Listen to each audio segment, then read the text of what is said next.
Hey guys, how's it going? It's Al. Week 8, my 5 picks video coming right at you right now. I take 5 games or 5 positions against the spread or the total in games every single week just to kind of track my progression as the year goes on. I'm 1 game under 500 due to last week's 2 and 3. Very disappointing week last week. I thought that I had a couple of games or a couple of outcomes in the bag and they just didn't work out my way. Would have put us over 500 for the season and we could have been sailing into the second half with a winning record, but here it is. I've got to try and get myself, I've clawed back from a really slow start on the year and fought back to just around that 500 mark. I'd love to go 4-1 this week and try and see what I can do. Now, if you guys have watched my videos, you know that I'm mostly a daily fantasy player and analyst.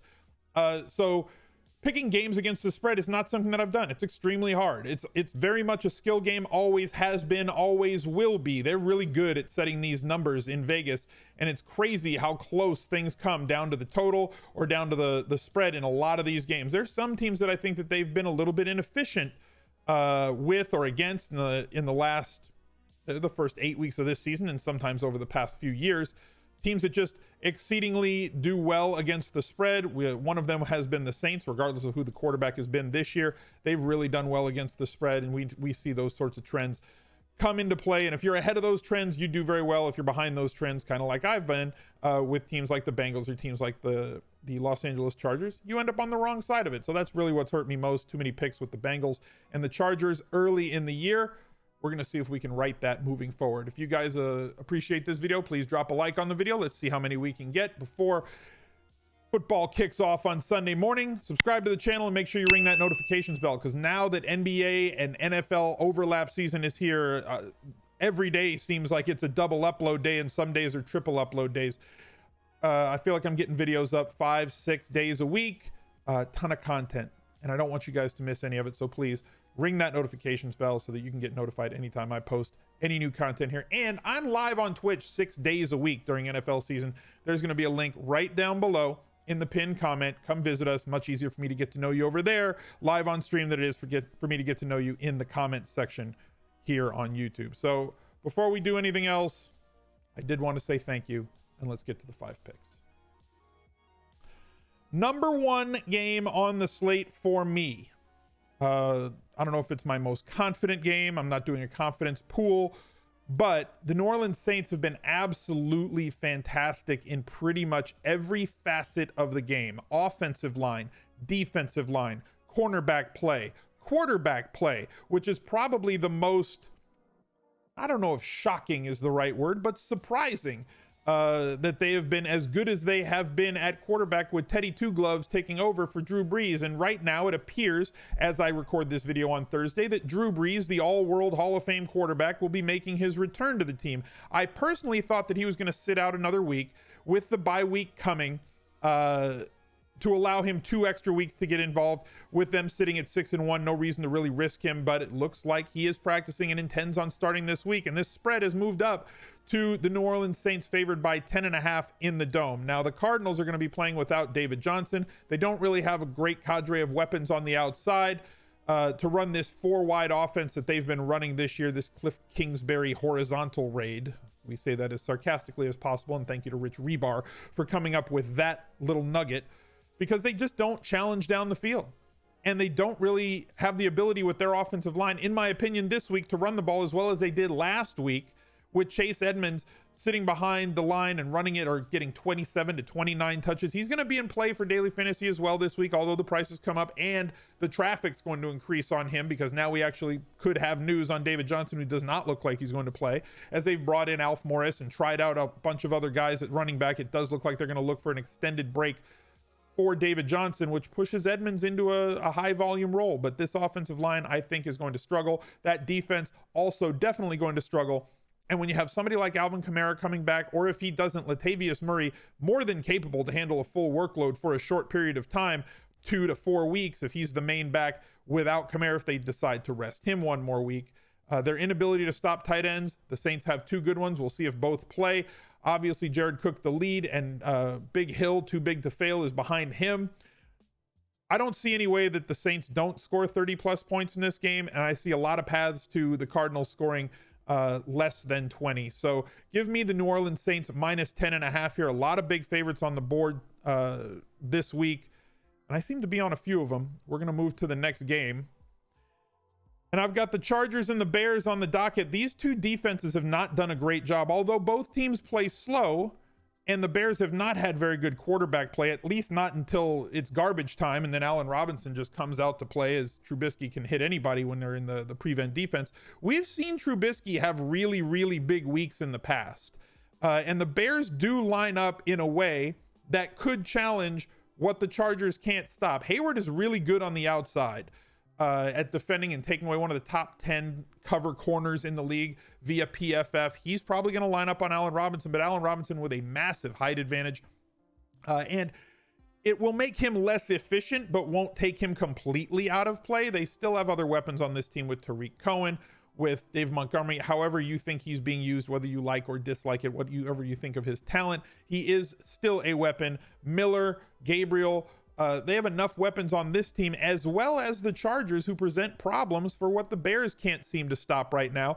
With the amount of players that they have to throw the ball to, Hunter Henry, Mike Williams, Keenan Allen, Austin Eckler out of the backfield, and Melvin Gordon III, no matter how much you think running backs matter or don't matter, the thing that I think is a problem in this game is that the total is only 41 points. Same situation as last week for me when San Diego played the Titans, and we had the over in that game. I'm taking the over in this one as well. I think that touchdowns are going to be scored way more than field goals. The weather projects to help us out, at least in terms of that. So give me the over 41 points here, as I think Hunter Henry is going to help them move the ball downfield, and I think Mike Williams regresses positively towards the mean, getting himself into the end zone, and I don't think that the Chargers defense can stop everything that the Bears have on the table. So I'm going to take the over in this game here for my second pick of the day. The Rams travel to jolly old England to face off against the Cincinnati Bengals, and we're wondering if we should play Todd Gurley in this game or not for fantasy. He may not get his 25 touches. We've seen his usage in terms of snaps go up and go down and yo-yo from week to week. Sometimes he's used in the red zone, sometimes he's not. My real point here is that the Rams don't just need to rely on production from Todd Gurley in order to score points. If he scores, great. If he doesn't, fine. They still have Kupp and Woods and Cooks and Gerald Everett chipping in inside the 10 and inside the red zone. Jared Goff, a very good quarterback at hitting open receivers. I'm not having the debate whether or not he's good or bad, whether or not he's a system quarterback or can be an actually good quarterback in any system. I don't care. They're playing the Bengals, and the Bengals have an awful defense or awful offensive line to couple with that terrible run defense. The Rams should be able to move the ball at will. And if last week was any indication, when the Rams went up against an overmatched offensive line with Aaron Donald and their defensive line, they are quite able of just keeping a quarterback under siege. I think that Andy Dalton is going to be running for cover at Wembley this weekend, and I don't see many paths to success. Not a lot of game-breaking talent on offense outside of Joe Mixon, and even Joe Mixon not really being utilized as well as he could be, or I'm not telling them how to coach, but like, it's hard to have a running back behind a bad offensive line and you just jam him into the line constantly, much like David Johnson last year. But they've got really big and slow wide receivers. Tyler Eifert, not the weapon that he once was. And the Rams, extremely athletic on defense, really hyper pressure team on defense. I can see this game getting really, really ugly, as some other England games have gotten in the past. Give me the Rams minus 13 here. I'm laying an awful lot of wood this week, and it's not going to stop as we get to the next couple of games. This one, however, I like the underdog. I like the Panthers plus 5.5 going to San Francisco. I think this one's going to be a knockdown, drag out. Both teams have excellent defenses, and both teams apply a lot of pressure to their counterpart on the other side, their opposing passer. Jimmy Garoppolo has not been really efficient this year. 49ers really look to establish the run week in and week out. If they get into a situation where they have to pass, they're going to have issues, as Carolina is going to bring pressure, and Garoppolo has not done well under pressure. The Panthers have some game-breaking talent with DJ Moore and Samuel, and obviously Christian McCaffrey, but that defense could keep them at least in check, if not completely shut them down. And Kyle Allen should be starting what I would assume would be his last game for the Carolina Panthers, as Cam Newton makes his way back from injury. I don't think that this game is going to get out of hand in either way, and in my opinion should come down to the last possession. I don't see either team winning by 10 plus. And if I think it's going to be a close game that should come down to the final possession, I want the Panthers plus 5.5 in this game. Moving on to the next game, as I said, we're laying an awful lot of points this week. I want the Patriots here, minus 13 against the Browns. Now, there are some things going in the Browns' favor that makes this a little bit nervous for me, being a Patriots backer this week. The Browns coming off of a bye week. They should be able to circle the wagons and regroup and maybe look and take an extra week to look at what hasn't been working, what has been working. But this New England Patriots defense might just be a generational talent in and of itself. It's an 11-man generational talent. No defense has been able to apply as constant pressure as they have been able to apply in a lot of different ways, as well as having as talented a secondary as they do. They might have the best cornerback in the game. They have two other guys in that defensive backfield in the McCourties who are ridiculous in their own right. They cause turnovers galore, and they're facing off against a team that has problems on the offensive line, that can't stop opposing defensive lines that get pressure, and a quarterback who throws as many interceptions as anybody else in the league. All the Patriots do is just continue to crush opponents on defense. Their offense is not as effective as it once was. Tom Brady may be getting a little bit older. They don't have the weapons that they've had in the past. No Gronk, no Moss, no game breakers. Josh Gordon is gone. For fantasy purposes, I think it's a lot more condensed, which makes it better for us as fantasy players. But they still have the ability to score 30 points. And most of that is due to the fact that they're getting amazing field position, and their defense is essentially a wide receiver one, with as many receiving touchdowns as they've had on defense thus far this year. They're outscoring multiple teams in the league just on defense, in a ridiculous stat that came out already. If their offense never took the field, they'd be 3-3-1. That's absurd. Give me the Patriots, that defense, that effective and efficient offense against the Browns, who have struggled on defense to stop the things that the Patriots do and can't stop the Patriots defense from enforcing their will on this Browns team in New England at Foxborough. I think that they just absolutely crush. So minus 13 there. My 5 picks: New Orleans minus 10.5, the Chargers and Chicago Bears over 41, the Rams and the Patriots both minus 13, and the Panthers plus 5.5. Going on to my survivor pick, the Eliminator Challenge. We have picked one game wrong this year in the Eliminator Challenge, mostly by just picking the team that's playing up against the Miami Dolphins. The 1 week that I didn't do that and faded the chalk, I took that L. So back to week 8.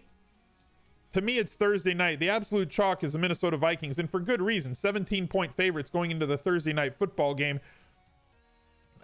This looks like the Thursday night football game is going to be, should be a mirror image of the Monday night football game, with the Redskins O-line probably not being able to stop what the Vikings D-line is going to do, and the Redskins defense not going to be able to stop them on offense. A couple of other picks that a lot of people are on this week: the Rams over the Bengals at 15%. We used them in week 4. I think I had them against it was the Buccaneers week. Yeah, that was the one that I lost. Other big picks this week: the Pittsburgh Steelers going against Miami. Totally understand on Monday night if that's the route that you want to go. I could save them, but like this Minnesota versus Redskins game just looks way too savory for me to pass up. I'm going to not pick against Miami for the second time and see if it doesn't jump up and bite me in the butt. But that's going to do it for this week. Thank you guys for joining. I appreciate y'all being here. If you'd be so kind, please drop a like on the video, subscribe to the channel, ring that notifications bell. And until the next video, I'll catch you guys later. Bye. He's a legend.